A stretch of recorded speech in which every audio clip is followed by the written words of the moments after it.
Hello students, welcome to CR International School online classes. How are you? Hope you are fine.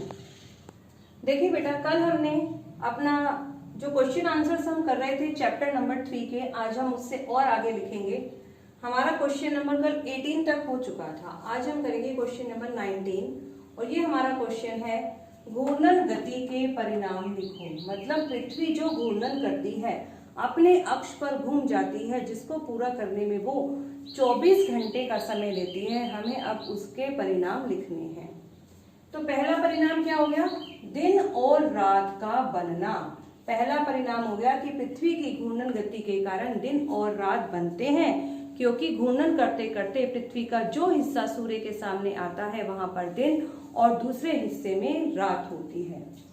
पृथ्वी पर सूर्य उदय व सूर्यास्त होना।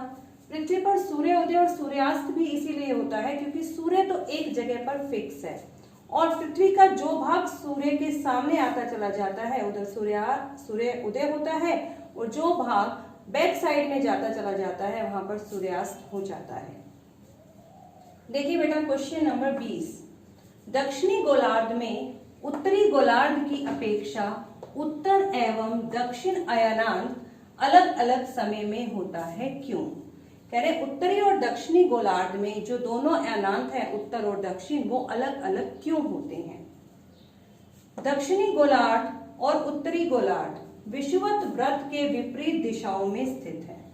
ठीक है, क्योंकि देखिए यदि हम यहाँ पर बनाए विषुवत वृत्त, तो ये तो हो गया आपका उत्तरी गोलार्ध और ये हो गया आपका दक्षिणी गोलार्ध, तो ये दोनों विपरीत डायरेक्शन में हो गए। ठीक है, जब उत्तरी गोलार्ध सूर्य की तरफ झुकता है, अब इसका झुकाव तो ऐसे है, जब उत्तरी गोलार्ध सूर्य की तरफ झुकता है तो दक्षिणी गोलार्ध सूर्य से दूर हो जाता है। इसी कारण, ठीक है, इस कारण उत्तरी गोलार्ध में वहां दिन जब बड़े होते हैं तो दक्षिणी गोलार्ध में दिन छोटे होते हैं। ठीक है, इसी कारण हम कह सकते हैं कि दक्षिणी गोलार्ध में उत्तरी गोलार्ध की अपेक्षा उत्तर और जो दक्षिण अयनांत है दोनों का समय अलग अलग होता है। देखिए बेटा, प्रश्न नंबर 21, ध्रुवों पर 6 महीने का दिन व 6 महीने की रात होती है, क्यों? हमने बताना है कि जो हमारे उत्तरी ध्रुव और जो दक्षिणी ध्रुव है, ऐसा क्या होता है कि वहां पर 6 महीने लगातार दिन रहता है और 6 महीने रात रहती है। तो देखिए बेटा, सबसे पहले हम इसके बारे में कुछ देखते हैं। देखिए, यदि हम इसका डायग्राम बनाएं तो यहाँ है हमारी 21 मार्च और यहाँ है हमारा 23 सितंबर।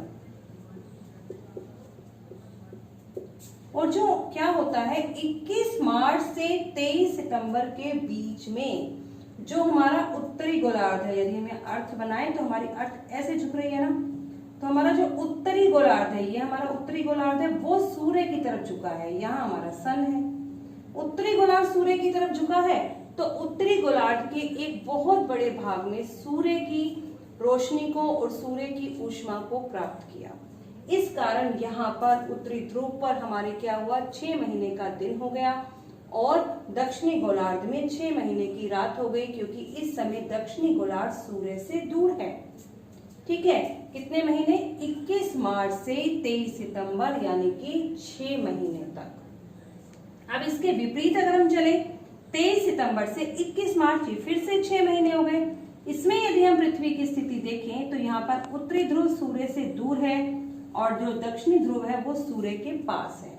ठीक है, इस कारण क्या हुआ बेटे, दक्षिणी ध्रुव ने सूर्य की ज्यादा रोशनी को प्राप्त किया, तो दक्षिणी ध्रुव पर क्या हो गई, दक्षिणी गोलार्ध ने सूर्य की रोशनी को प्राप्त किया, तो दक्षिणी ध्रुव पर 6 महीने की क्या हो गया, 6 महीने का दिन हो गया।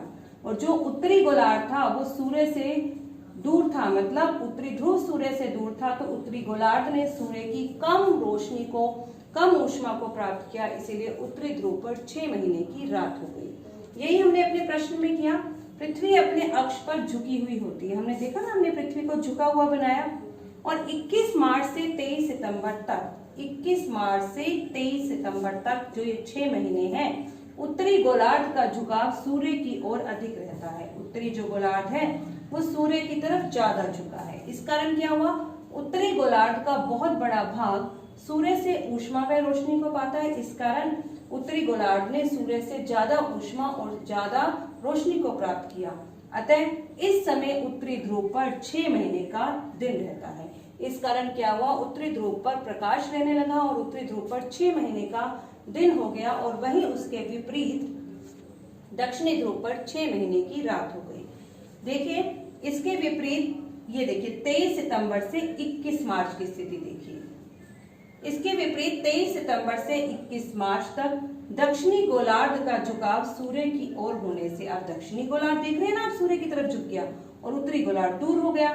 तो जब दक्षिणी गोलार्ध का झुकाव सूर्य की तरफ हो गया तो क्या हुआ, दक्षिणी ध्रुव पर लगभग 6 महीने के लिए लगातार दिन रहा और उत्तरी ध्रुव पर 6 महीने के लिए रात। मतलब ऐसा क्यों हुआ, क्योंकि जो हमारे उत्तरी ध्रुव और जो दक्षिणी ध्रुव है वो अलग अलग समय में सूर्य की तरफ झुके हैं। जिस समय उत्तरी ध्रुव सूर्य की तरफ झुकता है तब वहां पर 6 महीने का दिन होता है और दक्षिणी ध्रुव पर 6 महीने की रात होती है। और जिस समय हमारा दक्षिणी ध्रुव सूर्य की तरफ झुकता है उस समय दक्षिणी ध्रुव पर हमारा क्या होता है, 6 महीने का दिन और 6 महीने की रात होती है। देखिए बेटा ये आपका है प्रश्न नंबर 22। ठीक है, ऋतुएं क्या होती हैं और कैसे बनती हैं, चित्र की सहायता से समझाइए। ठीक है, देखा बेटा हमने लिखा ऋतुओं से अभिप्राय गर्मी, सर्दी, बसंत तथा पतझड़ से है। 4 टाइप की ऋतुएं होती हैं, गर्मी, सर्दी, बसंत और पतझड़। ये सीजन है हमारे 4। ये ऋतुएं बारी बारी आती रहती हैं, एक के बाद एक। पहले गर्मी है ना, गर्मी होगी, पतझड़ होगा, फिर सर्दी की ऋतु आएगी, फिर बसंत होगी। ऐसे कर कर ये ऋतुएं जो हैं बारी बारी से आती रहती हैं। ऋतु परिवर्तन के कारण, अब ये ऋतुओं में परिवर्तन क्यों होता है, सीजन्स क्यों चेंज होते हैं। पहला है पृथ्वी की परिक्रमण गति, मतलब पृथ्वी का सूर्य के चारों ओर चक्कर लगाना, इस कारण भी जो है हमारी ऋतुएं वो चेंज होती हैं। दूसरा, पृथ्वी का अपने अक्ष पर झुका होना, पृथ्वी जो है वो अपने अक्ष पर झुकी हुई है, ये भी इसका एक कारण है।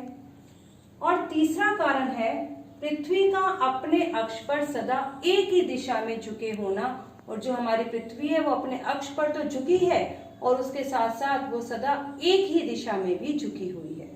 तो देखिए बेटा हम चित्र की सहायता से इसे समझाते हैं। ये हमने डायग्राम बनाया, ये हमने बनाया सूर्य, ये हमारा सूर्य है और ये हमारी पृथ्वी जो दीर्घ वृत्ताकार पथ पर सूर्य के चारों ओर परिक्रमा कर रही है। तो जो ये रास्ता हमने दिखाया ये इसका पाथ है, वो पाथ जिस पर पृथ्वी सूर्य के चारों ओर चक्कर लगा रही है। ठीक है, अब जब आती है बात आपकी 21 जून की। 21 जून को क्या है बेटा आपका, देखिए हमारी जो पृथ्वी, आपने पढ़ा परिक्रमण गति, तो ये हमने पृथ्वी की परिक्रमण गति भी दिखा दी।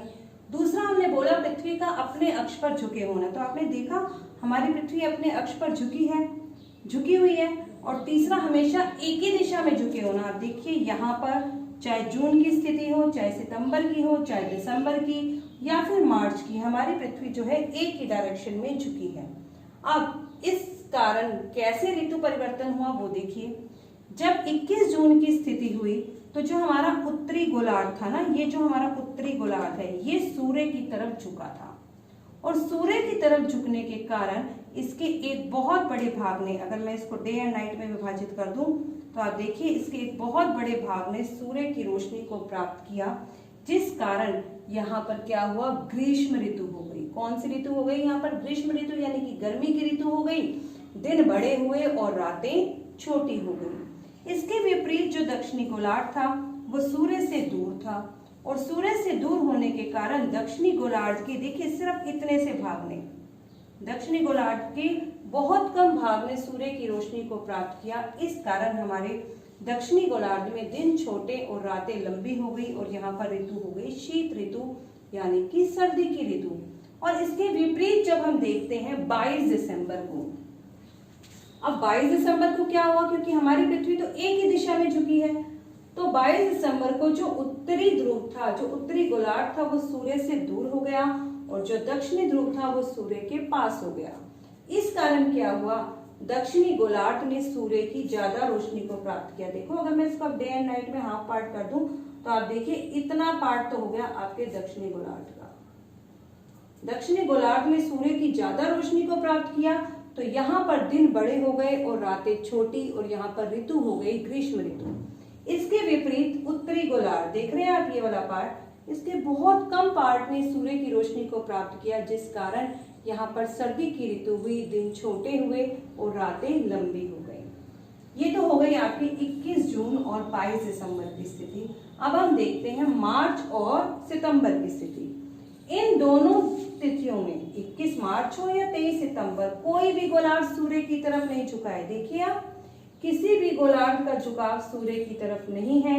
इस कारण यहाँ पर पूरी की पूरी पृथ्वी पर दिन और रात बराबर होते हैं, ना तो दिन छोटे होते हैं और ना ही रातें लंबी। यहाँ पर दिन और रात बराबर होते हैं, जिस कारण उत्तरी गोलार्ध में 21 मार्च को यदि हम देखें तो उत्तरी गोलार्ध में बसंत ऋतु होती है, तो वहीं दक्षिणी गोलार्ध में उसके विपरीत पतझड़ या फिर शरद ऋतु होती है। वहीं अगर हम बात करें 23 सितंबर की, तो 23 सितंबर को क्या होता है, उत्तरी गोलार्ध के अंदर पतझड़ या शरद ऋतु और वहीं उसके विपरीत दक्षिणी गोलार्ध में बसंत ऋतु होती है। मींस यहाँ पर दिन और रात बराबर है। जब पृथ्वी यहाँ आई तो दिन बड़े होने लगे और रातें छोटी होने लगी यहाँ तक, और 21 जून को हमारा सबसे बड़ा दिन हो गया। अब सबसे बड़ा दिन हुआ और धीरे धीरे यहाँ पर दिन छोटे होने लगे और रातें बढ़ी, और यहाँ आते आते फिर दिन और रात बराबर हो गए। अब ये तो हो गया 6 महीने का सर्कल। फिर 6 महीने में फिर अब यहाँ पर दिन और रात बराबर थे, धीरे धीरे दिन छोटे होने लगे, क्योंकि हम उत्तरी गोलार्ध में रहते हैं और यहाँ से उत्तरी गोलार्ध धीरे धीरे सूर्य से दूर होता चला गया। तो उत्तरी गोलार्ध सूर्य से दूर हुआ, इस कारण यहाँ पर दिन छोटे होते चले गए और रातें बड़ी होती चली गई। इस कारण उत्तरी गोलार्ध में शीत ऋतु और दक्षिणी गोलार्ध में ग्रीष्म ऋतु हुई। और यहाँ पर हमारे उत्तरी गोलार्ध में सबसे छोटा दिन हो गया 22 दिसंबर को। और फिर जब ये मार्च तक पहुंचे तो वापस यहाँ पर दिन बड़े होने शुरू हुए और रातें छोटी होनी शुरू हो गई, और वापस 21 मार्च तक आते आते पृथ्वी पर दिन और रात फिर से बराबर हो गए। इस तरीके से पृथ्वी की परिक्रमण गति के कारण हमारी ऋतुएं बदलती हैं। बेटा यहाँ पर आपका ये चैप्टर 3 जो है पृथ्वी की गतियां, वो कंप्लीट हो जाता है। जो नेक्स्ट चैप्टर है वो अब हम कल पढ़ेंगे।